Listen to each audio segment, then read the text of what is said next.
I will get started, but as I say, I will also share the recording if anyone does need to leave a little bit early. And once again, I'm so sorry for the technical issue. Um, and thank you, Claudia, for your patience as well. Absolutely Um, no problem at all. Really great to have everyone here. And just so you know, it's been recorded and it's been streamed on LinkedIn as well. So if you're here today, chances are you've been feeling the itch in your job. Maybe you're feeling restless. Maybe something has got to change, but you don't quite know what. You've got that sinking feeling or sense of, is this it? Or maybe you're just curious about what else is out there. So whatever it is that brought you here today, thank you for being here. For anyone I haven't met, I'm Hilary and I lead the Escape School here at Escape City. We've been helping mid-career professionals make bold shifts into more meaningful work that feels fulfilling for them for over a decade now. And more than 2,500 people have been through our flagship Career Change Accelerator.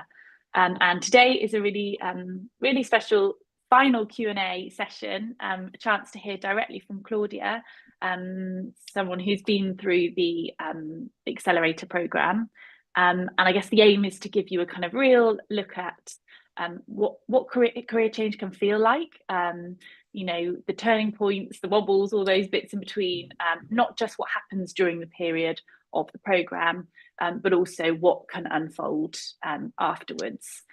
And for context, applications for the Autumn Accelerator close this Thursday, the 25th of September. So hopefully this will be a really good taster for you if you are wondering whether it might be something you want to embark upon.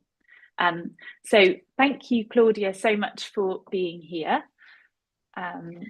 No, thank you for having me. I'm such a big fan of Escape, so anything I can do to help, more than happy to. Yeah, absolutely. Thank you. So Claudia went from 8 years in banking into a whole series of experiments, from wedding planning, from floristry, to then starting your own sustainable beauty company, and then now Chief Marketing Officer at Ruby, which is a beauty startup. You, Claudia, joined the Accelerator back in 2018, which is really great because I think you bring that quite rare long view perspective on how an accelerator program can shape the years afterwards. And just really show that it's not a career change in any whatever form it takes, which is obviously different for everybody. It's not a straight line. It's turning points. It's tests. It's experiments. So hopefully today will give people a good insight into that. So Claudia, over to you, just to rewind a little bit. So you were 8 years into banking, on paper, really successful, but you said that it didn't feel quite that way inside. It'd be really good to know what was life like for you before the accelerator. How did it feel day to day? Yeah, so I mean, exactly that. So I'd sort of, I guess, like fallen into finance. I think I always say it was like my parents, it's probably, if they're honest, like the thing that they're most proud of, but also it's probably like the family's biggest shock. That I ended up like in such a corporate career, but I sort of fell into it. And one of it, I think, because there just isn't good enough career advice like at school and definitely not at university, or the university I went, I went to Bristol, but definitely not there. You had kind of like standard career fairs. And I really wanted to move to London, kind of just followed what my friends did, and ended up on a graduate program. And before I knew it, I think I was actually nearly there for like 9 years before I kind of finally left. And for all like kind of intents and purposes, like I guess from the outside, things looked like they were going pretty well. I'd been promoted, I was given loads of opportunities, and I actually, something I'm not for was like kind of like giving a bad rep to like having a corporate job or being in that corporate sector, because actually you learn an incredible amount of skills and there's huge amounts of opportunities. They're obviously also incredibly well paid most of the time. So for all intents and purposes, like things were actually going kind of very well. But I think as the years went on, there was just always this niggle. And I think it used to present itself when I'd meet new people and people were like, what do you do? And I was not proud of saying what I did. And then secondly, I just used to get real dread going to work, and I would just be like, oh God, like just that existential dread of having to go to work. And thirdly, like if I'm honest about it, I just didn't care about what I did. Like there are some people who really love finance, and that is amazing for them. But for me, it was just like, I just don't care about the product we're selling or what we're selling. But I think I did actually really like the environment, if that makes sense. Like I'm quite a competitive person, like the opportunities, like the fast pacedness, like I did actually really love. And I think that was probably what kept me in. But it wasn't really enough. And in terms of how I was feeling though, I think when you've been in a job for 8-9 years, you sort of feel stuck. And I think I'd also grown up with a sense of like, you get a job for life. My dad had like, he's just retired and been at the same company for like 50 years. So felt incredibly stuck into kind of what to do next. And was there a particular moment when those like niggles that you talked about became, impossible to ignore, but you thought, I can't keep doing this anymore? Yeah, so I had been like chasing this promotion for quite a while, and I got it. And like when I look back on it now, I'm like, why was I so obsessed with getting this promotion? And it's probably like external validation that I was being a little successful human. But I remember it so clearly. I was like sitting, listening to someone very senior at Barclays talk, and I just remember looking at them being like, I literally don't care what you have to say, and I cannot find the energy to even like think of something intelligent to say in this meeting. And I remember that being like, I just can really remember that meeting and sitting there. And whenever I actually sometimes now think like, oh God, wouldn't it be great to have a banker's salary again? I remember that moment, because the thing that time does to you is like, all jobs have their negatives, right? And I think Escape teaches you this kind of concept, I won't say the word, of a not very great sandwich. And in the moments where I think like, oh, wouldn't it be just quite nice to have like a bonus every year? I remember that meeting and being like, don't go back to that. Yeah. That's like your, because that's a lot worse. Yeah, that's like my thing of like, oh no, that wouldn't be worth it. Okay, that's good to know, because I think that's the thing. For some people, there is a really specific moment like that, and some people, it's like something that eats away at you. And like it had been eating away at me. Like every time I'd wanted to do something else, like it would constantly creep up. The thing that would happen is like, a new opportunity would come up at work, or like I'd get promoted, or something would change that I'd move internally. Like the thing with working in a big corporate like Barclays is like, you can move around, and I actually did move around. And like I have to say, as an organization, like I can't fault them. I had an amazing time there, and I will never fault them for the like experience and opportunity, and extremely grateful. But so that's what I would kind of do. Like I would kind of get this itch, and then I would like move internally, or like take up another hobby outside. But eventually that all sort of builded up to I think that moment where I was like, this is just not for me, and I've got to do something about it. Yeah. And I suppose, leading on from that, how did Escape the City land on your radar, and what was it that finally made you take that leap? Yeah, so I mean, I actually attended something. So I'd signed up to like the job board, and like one of those moments of like, right, I'm going to get myself another job. And then obviously like done absolutely nothing about it. And then I'd come along to like one of these types of sessions, like it was in person. And I'd actually gone along with a friend. And I think that was like the catalyst of like turning up to something like this, meeting the Escape team, seeing that there were, I wasn't alone in it. I think having that kind of what you were feeling reflected back at you was like incredibly helpful. Because I think the one thing I remember is I remember seeing the Escape program and then thinking, oh, this is money that I've got to spend. And like my ego made me feel like embarrassed that I needed help, I guess. And then also the thought of like, am I just throwing money at a problem, rather than like fixing it myself, and like, how hard can this be? Like, do I really need to go on some kind of program? And it was definitely like going to the event, meeting the team, seeing other people, I think that kind of sense of community or, you know, collective understanding of like, oh, okay, other people are feeling like this. Yeah, kind of like made me kind of sign up. But yeah, I think we talked about this before, but I actually never told anyone that I'd signed up. I was actually married at the time. Another big life change that happened since. And at the time didn't even tell my ex-husband that I'd done it. And I think it goes back to like, you know, getting over your ego and stuff like that. But yeah, that's really, I think you touched on some really common things there, like you say, especially when you've been doing something that's like you've been working your way up the ladder, you're really established in what you're doing. There is an element of like that acceptance to yourself, that like letting go of that. And also, like you say, the financial investment, it's kind of, you know, that is a real thing and it is a real consideration. So yeah, and I think exactly as you say, the kind of collective, we're all in it together. That's something that so many, literally after every single cohort, people are saying, you know, you build that community of people who get it and understand, and that's a real thing. No, 100%.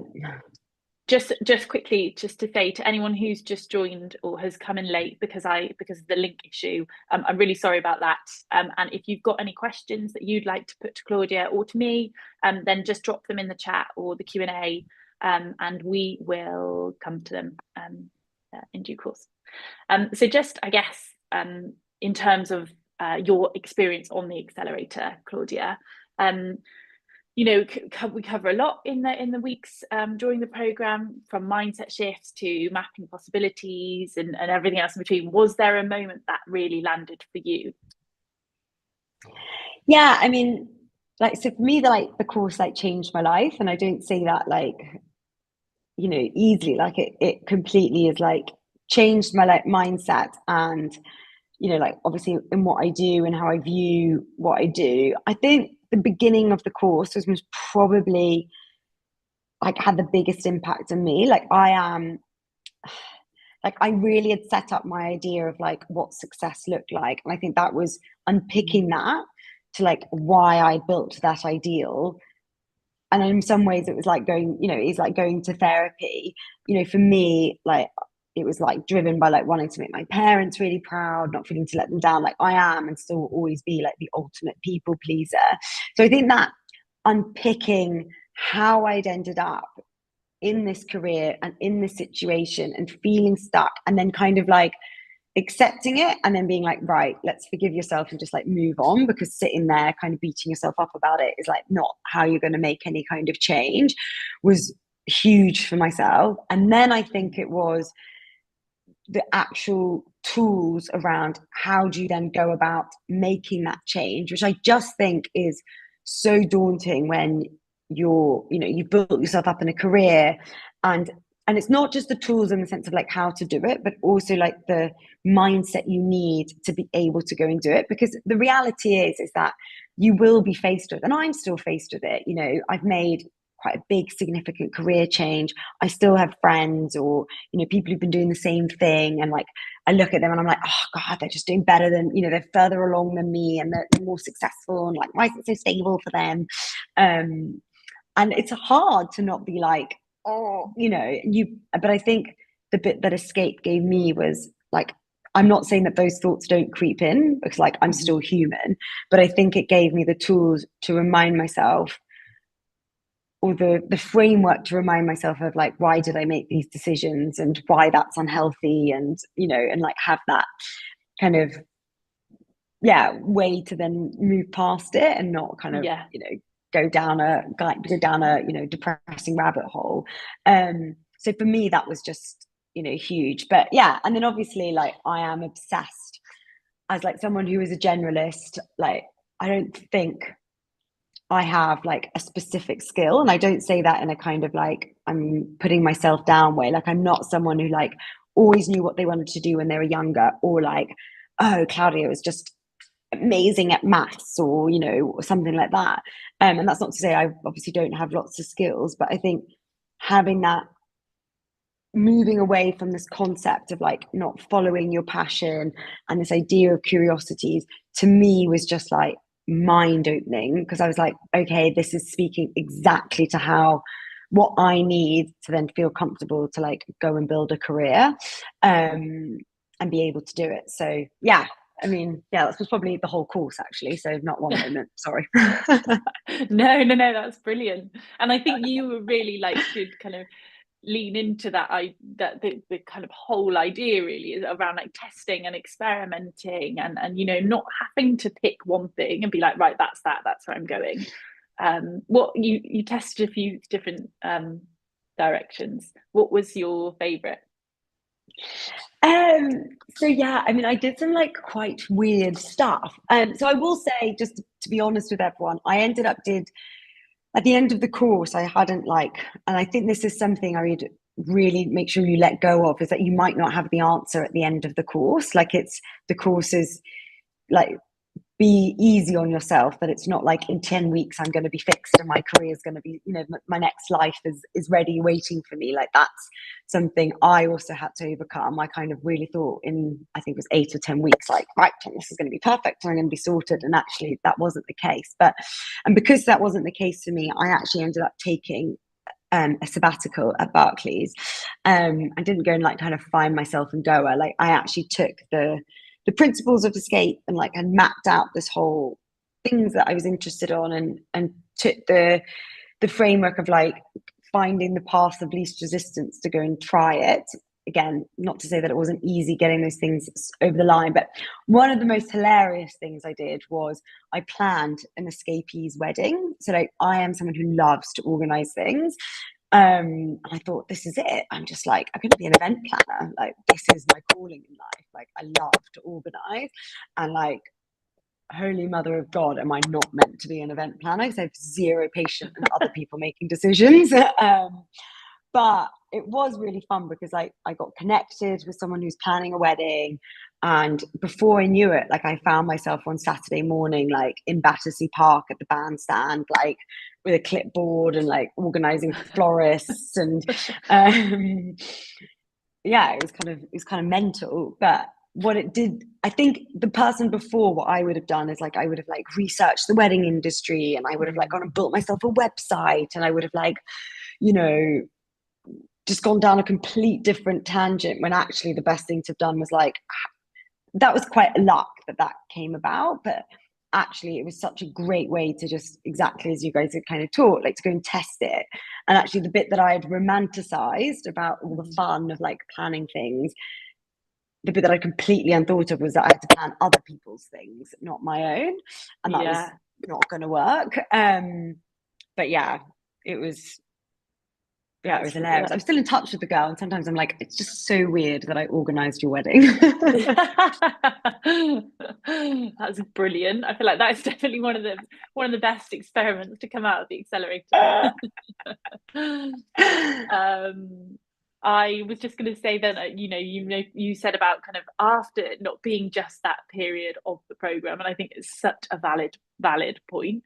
And it's so, I think it's our human instinct to want it to be like, right, I'm doing this period, it's in this period of time, and then it'll be fixed and I'll be sorted. But you're absolutely right, and we really I guess are aware of that and want to make sure we support everyone after the we people obviously each group is different, but like in-person meetups or WhatsApp groups and check-in sessions afterwards, and all of the resources are available so that everyone is supported as much as possible after that that time as well. I'm not going to go through the questions. I'll go through the questions all at the same time at the end, but just to say, Lucy says that she's really resonated with what you were saying about the ego part, and the kind of embarrassment around that, and Tia also relating with your feelings as well, Claudia. So I guess we have just like take a step back, and it'd be really good to know where you are now. Where have you landed? How does it feel like today, and compared to what it was like before or during the program? Yeah, so I mean, so what eventually happened was like I did my sabbatical, and then I had to go back to Barclays. But during my time in my sabbatical, I basically kind of come up with this idea of like like a business to start. And at the time, if you kind of take yourself back to 2019, there's like a huge David Attenborough kind of effects on the world, which is sadly, kind of diminished now. So I ended up starting my own business. So I joined Barclays and I got onto like a startup accelerator program. And I actually went and run that for about 2 to 3 years.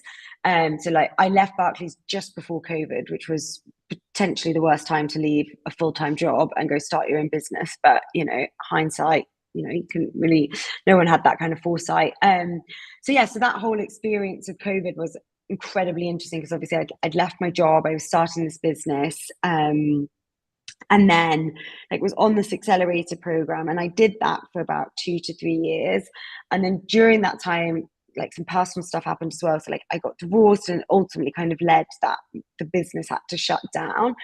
And I think that was in some way, if I hadn't have done Escape at that moment, I think if that had happened to me, I would have just like completely crumbled. But instead, I was like, I've been here before. I've been able to, look back at everything I've done. And I think that's something so important to remind yourself and to build up the skill in your brain, or like that resilience in your brain, which is like, you're never starting over. Like that, we've got to stop saying that to ourselves. You're never fully starting over. Like you have all this experience from before. You've just got to find a way to package it and leverage it differently for what you do next. And you might have a period that you do this rather than this, but like you're never doing that.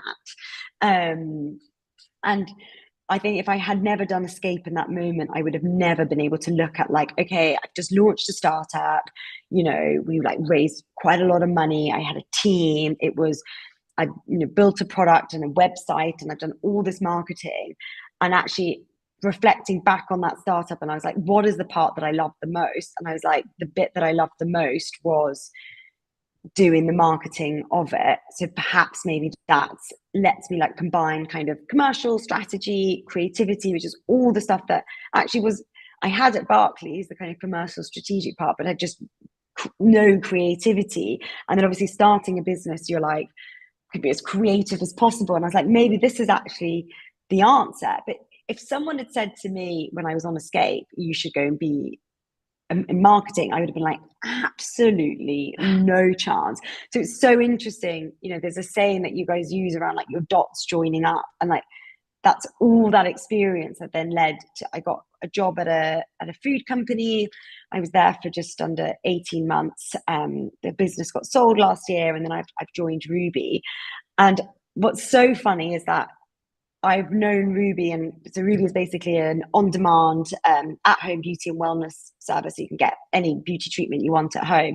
And I've been using Ruby since I was at Barclays, and I've always just loved the brand. And I would have done anything to work for them when I was at Barclays. And there's just no way, unless all that other stuff had happened, that I'd be sat here in this job. And I think that's the beauty of Escape, and that's also the beauty of like knowing that it's going to take time, and that there might be a few changes that will eventually lead you to where you need to be. But I will also say that because of Escape, I still don't believe this is my final career. So like, to me, I feel so comfortable in the fact that it's like in 3 years' time we could have this conversation, and it's like, I am now back to being a florist, like I've gone and actually decided I do want to plan people's weddings, because I feel very confident that that's in that change and going through that change, where I would have never felt that like 5-6 years ago, like at all. That's really interesting. And you're exactly right. It is that thing of like, understanding or acceptance that there isn't just one path for everyone. That we are multitudes. Our career can be multitudes too. So that's great. And final question, if you hadn't joined the accelerator, where do you think you'd be now? I honestly think I'd still be at Barclays. I just don't think I would have like had the courage to leave. I don't think I would necessarily be unhappy, but I don't think I would have felt like, I now just feel like a sense of fulfillment excitement. I'm really proud of what I do. And I do, yeah, but I actually think I would still be there. Like, I don't think I would have been able to leave. I don't think I would have been able to untangle this idea of like what you're meant to do, what you want to do, and like living an authentic life to yourself versus like this kind of expectation that's been put on you. I just don't think I would have been able to untangle that or accept that. So yeah, I'd still be commuting to Canary Wharf and doing God knows what. We'd probably have a bit more money, but that's, besides the point. Yeah. Okay, thank you so much. Those are all my questions. There's loads of brilliant questions coming in from everybody who's joined us today. So thank you. I'll put them to you, Claudia, and obviously if there's anything I can add them, I absolutely will. So from Katie, thank you for your insights. How has your definition of success changed through all of your work and life experiences, and if so, how? And have you got any tips for dealing with change and uncertainty?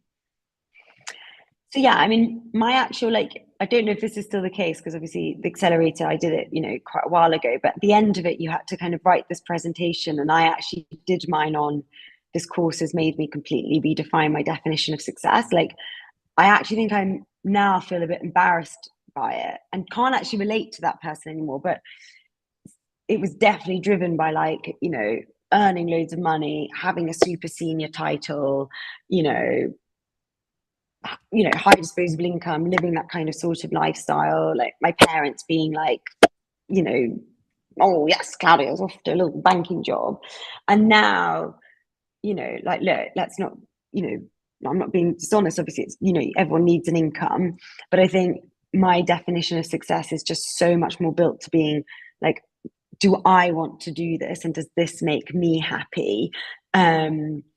And it's, for me, it was never like my definition of success would be like, I only work 3 days a week and like I want like full work time life balance. Like, I'm someone who like loves to work and like, want to be really successful in whatever I do. But it was just not so driven by like the expectations of other people and it just being financial and it just being a senior title. Whereas before, it kind of definitely, it definitely was. Navigating change, I think, it's just like, it's scary, right? And I think, I don't know if I have like the best advice for it, but I think for me, it's like, I try and accept like this is going to be difficult and this is going to be painful, and have like, know that, not try and kid around it, but like it will pass. And the like period of like, oh, this is all really, really difficult will pass eventually, and to try and keep that in your mind is like kind of how I try and navigate it through it now. Great, thank you so much, Claudia. Thanks, Katie. How long was your sabbatical in Chulo? So it was 6 months, and I did. So what I basically did was I took the first month. So my job at like most people's jobs, like I needed like a month to like disconnect my brain, and I think a lot of people potentially need that. Like, I needed to like zone out. So I did. I said to myself, I'm going to give myself 4 weeks to go and like travel and like have some fun with it, and then I spent the rest of the time figuring out what I wanted to do. So I actually went to go. So the things that I did was I did this wedding planning bit. The other thing that I wanted to explore was potentially going to go and work for an NGO. I did that for 6 weeks. And actually what I realized was like, going to work for a big NGO was kind of like Barclays in terms of like all the stuff I didn't like, the bureaucracy and the politics, but like kind of even worse. And I was like, this is not what I want to be doing. I did quite a lot of like floristry stuff. And then I landed on the business that I started, which was called Circular. And I spent about 2 months kind of pretty much trying to build that before I went back to Barclays. But yeah, 6 months in total, which I also realize is a complete position of privilege that I was, not everyone obviously can do that, because it's obviously a lot of time off work. But I mean, it was also the thing that made me change completely my lifestyle, which, was in desperate need of change. And I think having had that time off and like reassessing like how you spend money and how much money you're wasting, for me was really, really important. And I think just to build on that is that, often, like, and we talk about this in the program, that yes, a sabbatical or taking time out is one way, but obviously there's so many different ways, whether it's kind of trying out a side project alongside your job, or if you were able to go down to 4 days, and then kind of testing things alongside, rather than it having to be this big leap or this big change.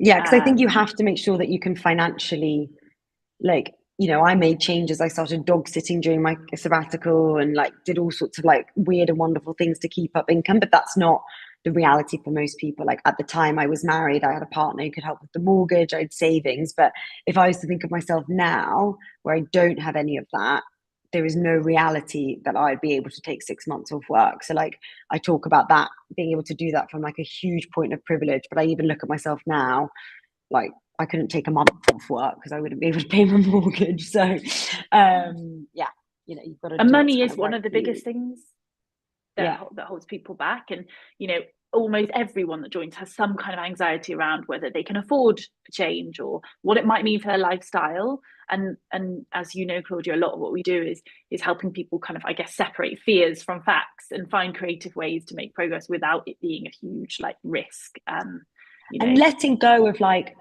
I don't think there's anything wrong in saying like, I want to earn, like, so a lot of my friends have, like, since I did Escape, I've gone through like their own career changes, and lots of people have like bizarrely come to me for advice.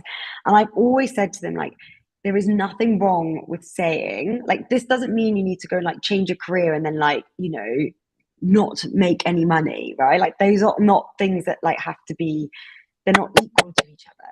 But I think you have to have an honest conversation around yourself with like, what does make you happy? And like, if going on holiday 6 times a year is like the thing that makes you completely happy, or whatever it might be, and what you're trying to do is going to make you completely give up on what you need, that's not going to be the right outcome for you. Like, so for me, and a lot of the stuff I did with Escape, and they really helped me through it, was like working out what was it that I needed. And for me, it became that like a lot of the time I was spending money just to like, because I was miserable in my job, or because I was trying to like prove externally that I was like being a successful human. And therefore it felt more comfortable to like strip so much of that away. But you have to have that really honest conversation with you, and it's hard, and you've got to work through it. Yeah. Lucy's asked, did other people manage to do other tests? And I guess I just wanted to say kind of that lots of people do manage to try out small tests during the program, and that the key really is that they are designed to be like low risk and realistic, alongside the fact that people have busy lives, and it could be having a conversation with people in an industry they're interested in, or messaging someone on LinkedIn, and or it could be shadowing someone, or, as obviously you, Claudia, did, planning a wedding. Like, they don't have to be these big things that are gonna, the idea is that you're kind of it's about learning quickly and gathering evidence about what energizes you and what doesn't. Does that sit true with you, Claudia, in your experience? Yeah, definitely. I mean, so some of the things, so I'd done stuff, because when you're on the course, we did like experiments, which was obviously alongside like my full-time job. And I remember, it's funny now, I work at a company that's, a tech driven by tech, and technically would be seen as a tech company. But at the time, that was one of the things that I was like, do I want to go and like start my own app? And I remember like going to go and have this conversation with this person who just like launched their own business in that space. And I was like, no, it's not for me. And they're like, you might want to go and like learn how to do some coding. And like, I was like, okay, let me look into that. And I was like, yo, that is not for me. So like, I think there's some ways that, anything that I think you have a fantasy over, I would go and figure out quickly how to speak to someone on that reality. Because I think a lot of what we do is like romanticize lifestyles, and people do it a lot with founders. And then they like, you become a founder and you realize like, whoa, this like 10% that's sexy and cool, and the other 90% is like absolute hell. So I think going and speak to people in your first instant and try and have honest conversations is really, really key. Great, thank you. Just looking at the questions. From Andrea, thanks for the insights, Claudia. What I often hear is that lots of jobs opportunities and are beyond the jobs board and CV sharing, and understanding what direction we want to go, and finding a suitable role opens up when connecting with new and the right people. What was your experience of that? And then I can talk to how, just addresses it. Yeah. So look, I can be honest. So when I left Barclays, I obviously started my own business. So I wasn't like applying for jobs. And then when I got my first role after Circular closed, it was actually in a similar space. So someone had reached out to me. They saw my closing LinkedIn post and reached out to me being like, we should have a coffee. And then that job became apparent. But last year when that company sold, I had 3 months of intense looking at the job market. And that was pretty daunting because actually when I looked at my CV and I was applying for like, marketing director, CMO roles, actually it was like, wow, your CV's odd. So you went from like finance and I had strategy and product roles in finance. Then you started your own business, and now you've been a marketing director, but you're not really like been a marketing director for that long. It's like been 18 months, and now you're applying for this role. And obviously, at the moment, the job market is tough. So like, often I would hear from recruiters and stuff like, oh, they've just gone with someone who has like 15 years of experience, and that's the case. But that's probably also not the right place for you, because I don't want to go and work at a company that has like that kind of one-dimensional view that that's the kind of talent they want to hire, because it means they're just looking for one-dimensional type of people. So the role that I actually found, like the role for Ruby was actually advertised on, LinkedIn. And I applied, and I think it was the right place because they were looking for someone who had like understood what it meant to go and start something on your own and like have that kind of resourcefulness and energy, but also looking for someone who had like some corporate training, I guess, and then had also experience in marketing. So it was like the kind of perfect fit. And yes, that might take a little bit longer. Like, I'm not going to sugarcoat it like that. Took me like 3-4 months to find this role. But I think it's about how you craft what you've done before for what's next, and also just accepting, like, if any of you are dating and it's very much the same, it's like, it's not, sometimes it's just the person's not right for you. It's not a reflection of you when it goes wrong. And I think that's how I approached job hunting last year, which was when it was a no, and I got the feedback like, oh, like the other person's been at like 7 startups and done X, Y, and Z, and I was just like, okay, well, you're just not the right place for me, and I will find the right place for me. And try and, especially if you're looking at jobs, put yourself in that kind of mindset. I know it's disheartening and it's tough. Like, I'm not saying it isn't, but you've got to find a place that values someone who's had the confidence to change, and that kind of mindset will bring to a role, and the breadth of experience. Mm-hmm. Yeah, great. Thank you, Claudia. And I suppose just to add to that, so many, as you did, as you said, Andrea, the question, your point is, so many opportunities don't appear on jobs board, and they come from, conversations, networks, and connections. And we really kind of talk to that, making sure those kind of the experiments and tests you do are real. They're talking to real people, and then we do a lot around kind of also like putting yourself out there. What is the story you're telling about yourself? How are you positioning especially if you've got quite like a generalist background, or if you've kind of been doing one thing as you have, Claudia, and then you're doing something else. So how is that? How are you putting yourself out there?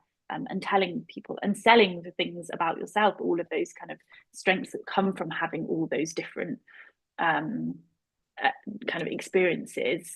And then also just to say, the fact that we are kind of spending time getting really clear on your direction first, so that you've got a bit of an idea of the kinds of people and organizations that you want to be connecting with. And then we have a whole session on kind of doing that authentically through the, whether that's CV, going that extra mile, essentially, that makes you get noticed, because it is a hard job market, and it's just doing that extra thing that is more than applying or sending your CV. I'm really conscious of people's time. I think I'll just go and try and get through a couple more questions. Archie, I think one of the things that I struggle with is aspects of career help programs is that they don't have direct practical advice a lot of the time, and they can end up being more therapeutic or encouraging. What does Escape do around that? Anything you'd like to say, Claudia, or I can answer? Yeah, I mean, so from my perspective, I'd say the first part was a bit like therapy, and I think you do kind of potentially need that in all different ways. I mean, I don't really like the word therapy because it's not that. I think it's like looking through kind of mindset, you know, how where you've got to now and what led you there, and like the positives and negatives of it.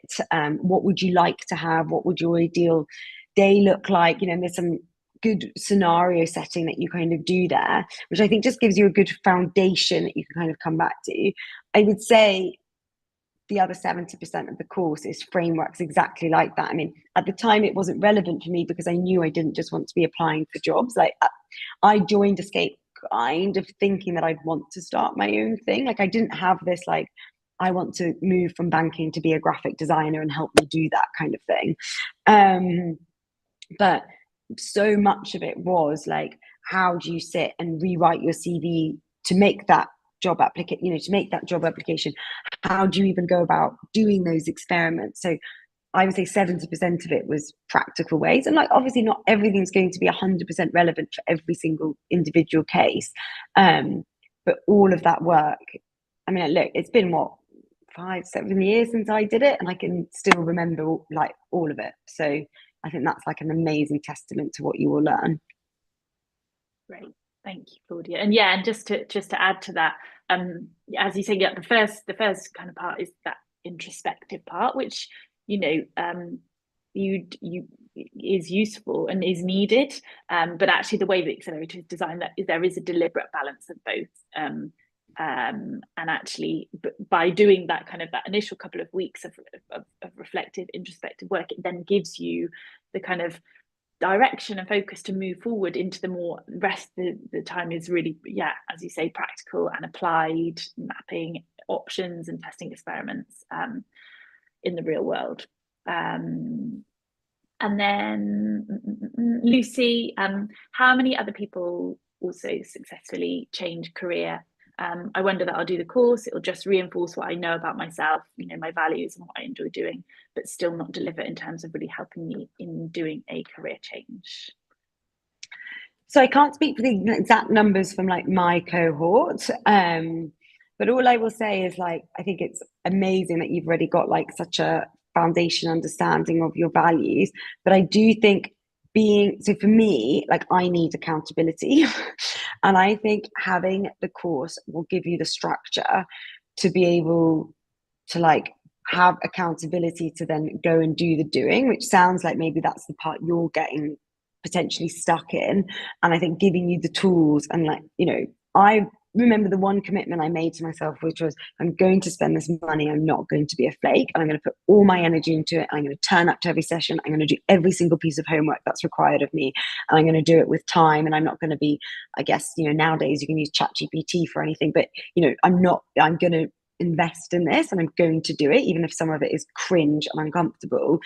And I think what the course will enable you to do is to take that work that you've already done around, I already know the bits that I need to do, but I'm struggling to execute it, and have that accountability of your peers, you know, the Escape team to execute it. And to be honest, you might find things as you go through the course that are actually challenged around what you are thinking right now, and it might just give you a different perspective on on a few things, because I would say there is a lot of romanticism that happens when you're not feeling great in what you're doing, like that anything looks better. And then I think once you start doing the work, it really makes you feel confident in doing that change. Yeah, I think that confidence is a really key thing, takeaway. And I think everybody leaves with 100% of people leave with momentum and clarity. You know, a lot more than they started with, and a lot more of a clear direction. And for some, the shifts happen quickly. You know, they might you know, start a new project or land a new role within weeks or months, but for others it can take longer. But in terms of outcomes, 75% of alumni go on to make, you know, tangible shifts. within 6 months, whether that's moving to a new role, starting a business, or shaping a portfolio career. Yeah, I think it's super action orientated, and that definitely is shown in terms of the outcomes. I am going conscious of everyone's time, so I will. I'm sorry if we've not got to your question. I will go back through these after, and if there's any, then I'll send them in the follow-up answers in the follow-up email afterwards. And just to say thank you, everybody, so much for joining us today. And sorry about the technical issue at the start. And Claudia, thank you so much for your time and for sharing your experiences, because it's invaluable, and it's really great to hear where you're at now and how Escape has helped you get there. So thank you. No, it's an absolute pleasure. And you can, if you you have any further questions as well, like obviously, yeah, message Hilary, but like you can also just drop me a message on LinkedIn. Like, I feel really passionate about the stuff. So yeah, more than happy to chat to anyone again offline if they want. Yeah, I will share your details in the follow-up email. Thank you. And just again, if anyone has got any further questions about the accelerator, or before the deadline on Thursday, then please just drop me an email and I'd be more than happy to chat. All right, have a great afternoon, everybody. Thank you so much.